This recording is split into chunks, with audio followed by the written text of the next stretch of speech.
était une fois une princesse qui se nommait Rose, car elle était très belle comme la rose rouge sauvage. Elle avait les cheveux bruns et longs, un teint pâle et une peau douce comme les pétales d'une fleur. Elle possédait aussi un petit nez, de fines lèvres et de petites mains douces. Elle adorait porter des robes pailletées qui faisaient ressortir ses yeux verts en amande. Rose vivait dans un château splendide qui se trouvait au centre de la capitale du royaume. Un jour, elle se promenait avec deux de ses servantes qui, à sa demande, partirent lui chercher des framboises, la laissant un long moment seule. Soudain, elle fut attirée par une lumière en plein jour derrière les buissons. Curieuse, elle alla vers cette lumière et trouva alors une magnifique rose qui brillait énormément. Rose l'aima et ne s'empêcha de l'accueillir. Quand elle rentra le soir chez elle, elle mit la rose dans un beau vase qu'elle disposa sur la table de chevet. Durant la nuit, elle sentit une présence dans sa chambre et ouvrit les yeux effrayés.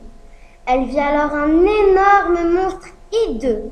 Il était très poilu, gros, avec de petits yeux rouges. Ses dents désordonnées et ses canines saillantes ressemblaient à des dents de vampire. Il possédait de grandes mains, toutes poilues, où de grosses bagues en diamant étaient réparties sur ses doigts. En le voyant, la princesse sursauta et dit en tremblant: « Ah! Mais qui êtes-vous? Et comment avez-vous fait pour être là? » « Restez calme, je ne vous ferai aucun mal. Je suis un monstre qui se transforme en rose. Mais dites-moi d'abord, quel est votre nom, charmante demoiselle ?» La belle princesse ne répondit pas car elle avait très peur et manqua de s'évanouir. Le monstre ajouta alors: « Ah, je vois, n'est-ce pas que vous me trouvez bien laid ?» La princesse se ressaisit et dit toujours en tremblant: « Oui, la bête, car je ne sais pas mentir. » « Ne m'appelez point la bête. Désolée, je préfère qu'on m'appelle Laidro, car... » Curieuse, Rose l'interrogea d'un air méfiant. « Car quoi? » Non, c'est une longue histoire. Rose n'en dit pas plus, car elle savait que c'était très intime. Et elle avait peur que les drôles ne prennent mal ses paroles. Il y eut alors un court moment de silence avant que les drôles ne disent enfin: « Je ne puisse m'empêcher de remarquer votre beauté sublime, et puis, vous m'avez pas encore dit quel est votre nom. »« Je suis Rose, et moi je ne puis m'empêcher de remarquer votre bonté de cœur. »« Merci, je suis peut-être un monstre, mais j'ai le cœur bon. Rose, quel joli nom. Eh bien, Rose, je vais vous donner des consignes à suivre. Si vous ne les appliquez pas, ou que vous parlez de moi à quiconque, le royaume de votre père en périra. Ce n'est pas moi qui ai voulu cela, mais c'est ainsi. Je vous promets de ne point le raconter à personne. » « Je vous crois. Alors ne me désobéissez pas. Les consignes sont les suivantes.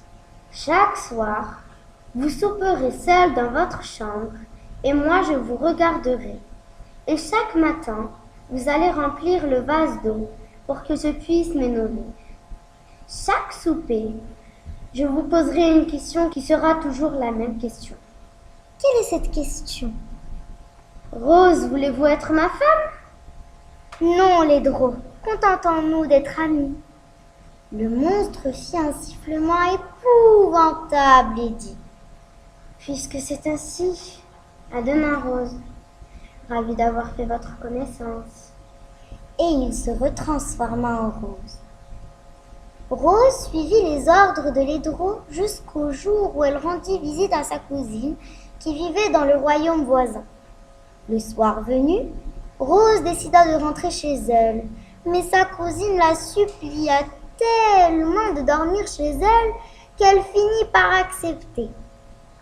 Rose resta une semaine chez sa cousine. Le dernier jour, Elle vit dans ses rêves que les drôles, s'étant transformés en roses, étaient en train de faner. Le lendemain, elle fit ses valises et rentra chez elle. Quand elle arriva, elle trouva les drôles en train de faner. Elle le secoua et lui dit: Retransforme-toi, allez! Il se retransforma en monstre et dit: Vous m'avez désobéi! Désolé, je ne le voulais pas. J'ai ressenti une émotion que je n'ai jamais ressentie avant. S'il vous plaît, reposez-moi cette question. D'accord. Rose, voulez-vous être ma femme? Oui, je le veux.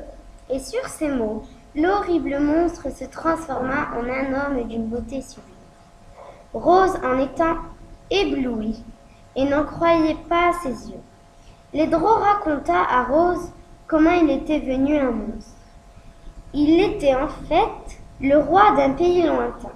Une fée lui avait jeté un sort car il avait conquis le royaume de son fils et seul un regard d'amour sincère pouvait le délivrer de ce sortilège.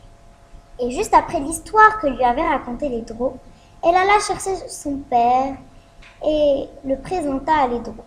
Ensuite, elle annonça à son père qu'elle voulait se marier avec lui. Le roi accepta car il ne voulait que le bonheur de sa fille. Le lendemain eurent leurs fiançailles. Tout le peuple en était ravi. Le pays des deux rois devint un seul pays. Rose et Lédro vécurent heureux ensemble et eurent beaucoup d'enfants.